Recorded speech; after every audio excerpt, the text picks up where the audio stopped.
Well, it is my pleasure to moderate the first panel. I think we have an amazing array of speakers on democratic backsliding and stalled reform, the case for democracy and peaceful reforms. We have Shadi Hamid. All of them, I'm not going to read their bios. You have their bios in the program booklet. And most of them don't need any introduction. So we're going to try to keep it on time. We have Shadi Hamid who, speaking about does dictatorship-first policy actually work. We have David Mednikov about authoritarianism and the fall of international order. We have Sultan Al-Amir from what happened to the Arab Spring and where are the Arab Democrats. Maybe he can help us find them.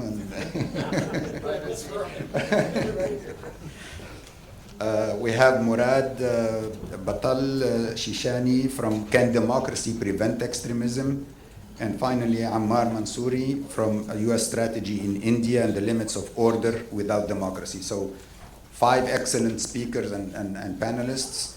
Please keep it to 10 minutes because we want to leave at least 15, 20 minutes at the end for Q&A. And we'll start with Shadi.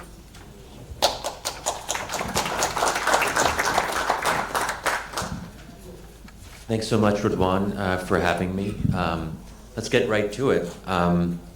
So the title of my talk is, Does a dictatorship's first foreign policy actually work? The joke with titles that ask a question is that the answer is always no. And in this case, the answer is no. I'll try to make the case for why that is. So this dictatorship's first foreign policy, in contrast to a democracy first policy, has defined the US approach for the last 7 to 8 decades.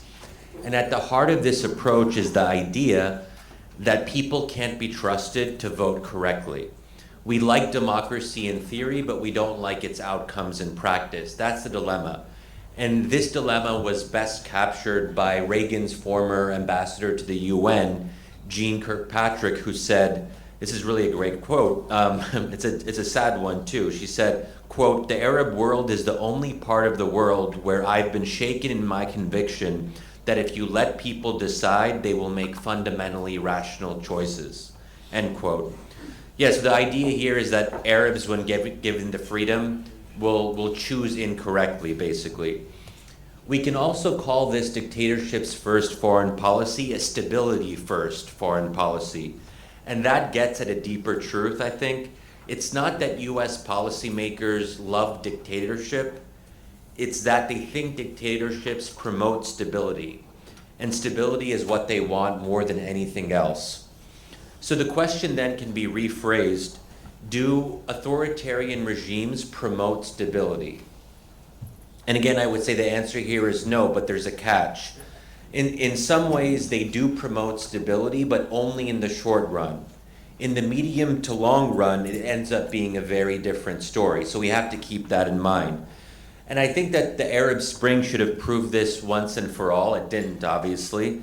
But you might recall that just 2 weeks before Mubarak fell, Hillary Clinton famously said, "Our assessment is that the Egyptian government is stable."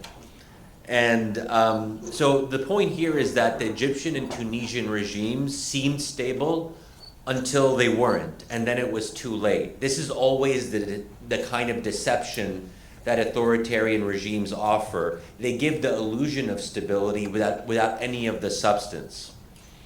And then more recently, we saw the same with the Assad regime. We thought it was stable until it wasn't, and then we were caught off guard by that.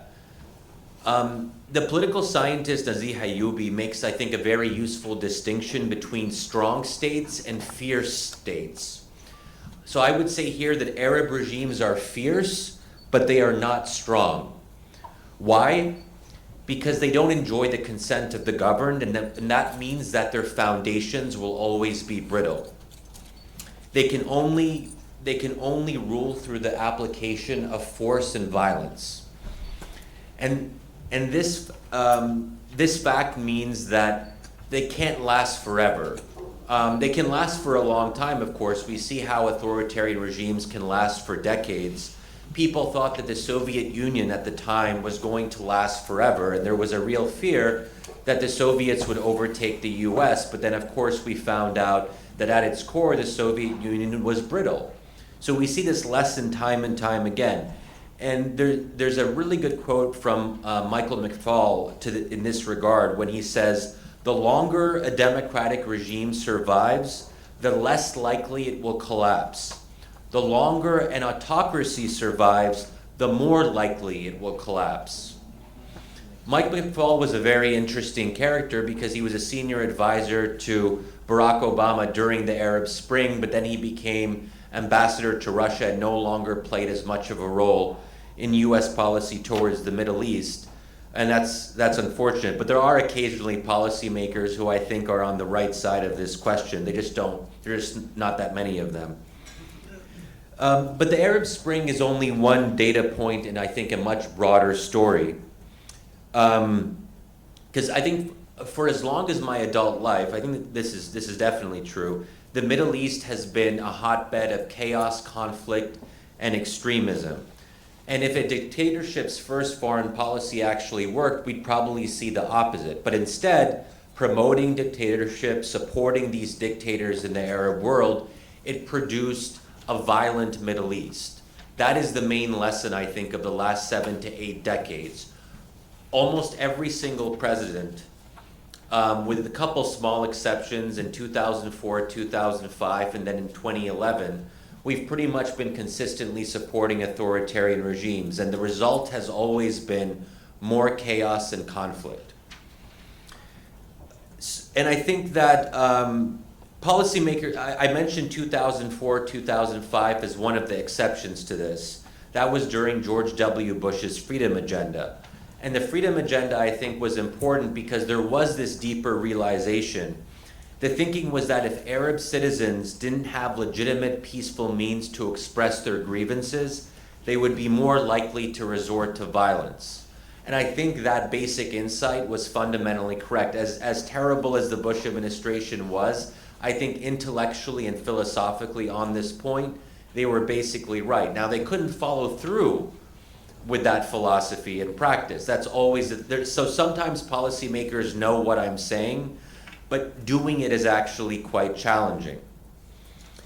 Finally, I wanted to raise a more recent example of why dictatorships' first foreign policy doesn't work, the Abraham Accords. These were premised on the idea that peace could be possible if dictatorships circumvented their own people. And the Accords also circumvented the Palestinians, marginalizing the Palestinian cause in the broader region. As a result, as we saw, Palestinians grew more desperate and isolated, and a clear aim of the October 7th attacks was to derail the Abraham Accords. We know this because Hamas leaders have said as much.